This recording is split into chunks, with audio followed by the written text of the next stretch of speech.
there, friends. Good evening. I trust you've had a great day so far.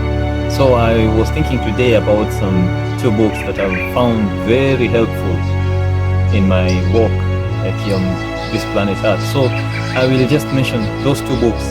One of them is called Letters to Young Lovers. The title is suggestive enough. So that's a very, very good book. It has answers to some of the questions that young people have today. Many young people ask many questions about their social life, love life, and they wonder, does God really care about their love life? That's very important. The Bible says in 1 Peter chapter 5 verse 7 that casting all your care upon him, for he cares for you. So God cares about us. He cares for all the details of our lives, including our love life. And that's why He has given us counsel in the Bible and even through these writings where we can find answers to the questions that we have. And in this book we find many answers. The type of content talks about I love you. What does it mean?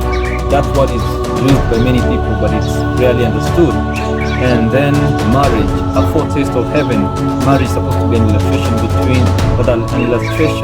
of this association of God with people, that tender love that exists. And then, is it really love? How can you identify true love?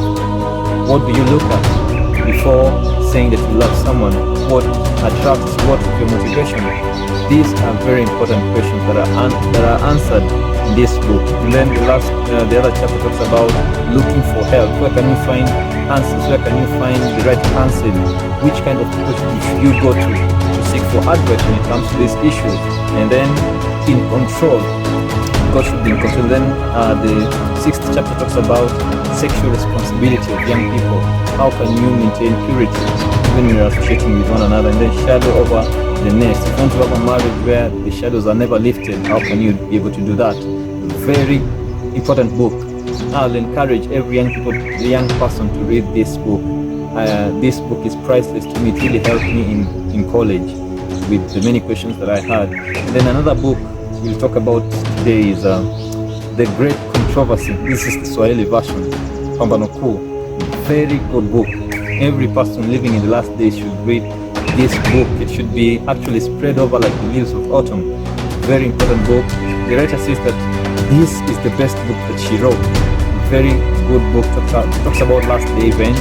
Talks about the events of the world's history ever since the ascension of Jesus Christ all the way to the end of the world and even to the end of the Great Controversy.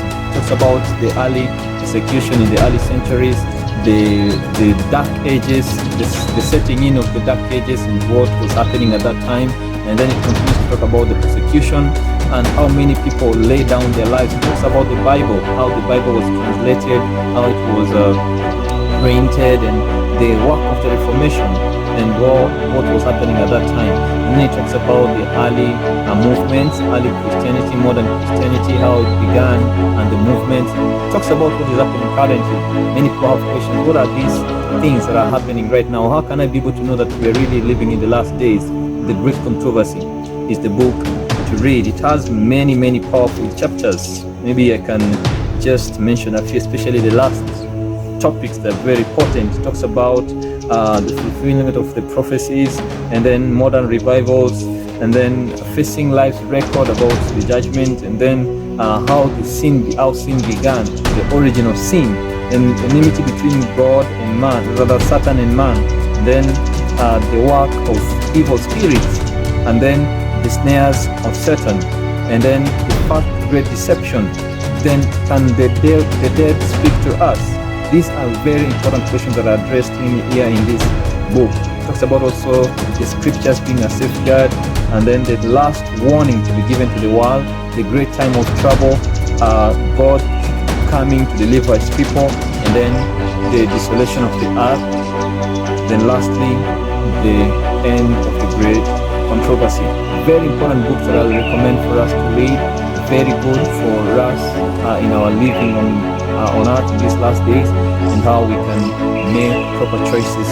God bless you. God keep you. Remember, we are continuing with our series on the state of man in death. We are going to upload our videos very soon. Make sure that you subscribe so you can get notifications as we upload more videos. God keep you. God bless you. See you then. Thank you.